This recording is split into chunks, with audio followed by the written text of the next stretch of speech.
Il m'a été demandé de présenter le thème « La dynamique de la vision missionnaire de l'archidiocèse de Bangui ». Et dans mon intervention, j'ai essayé de structurer mon exposé en 3 parties.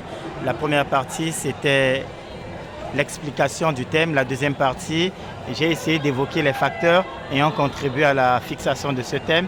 Et la troisième partie, j'ai parlé des efforts de l'archidiocèse de Bangui dans l'ordre de la mission.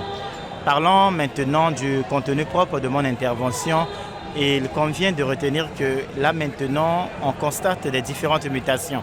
Des mutations tant au niveau de l'Église particulière, mais au niveau de l'Église universelle.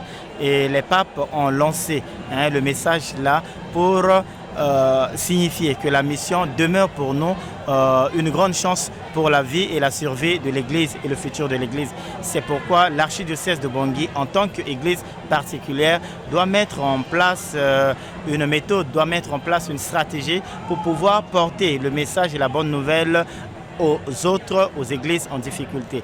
Dans les différents messages lancés par les papes, ils ont essayé d'insister que les églises florissantes puissent aider les églises en difficulté.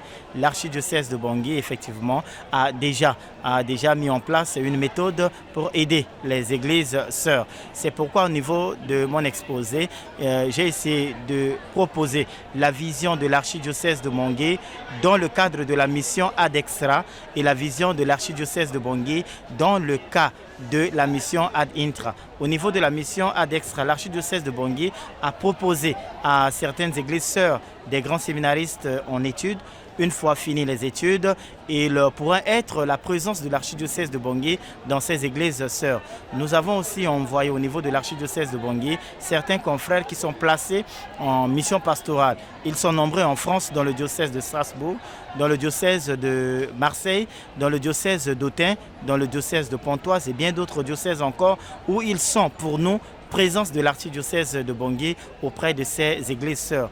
Mais retenons que dans la dynamique de la mission pastorale confiée à certains confrères, il doit y avoir deux mouvements. Le mouvement pour les autres églises, c'est que ces confrères envoyés, ils sont comme le don de la foi, le don de l'archidiocèse de Bangui pour le peuple de Dieu qui accueille.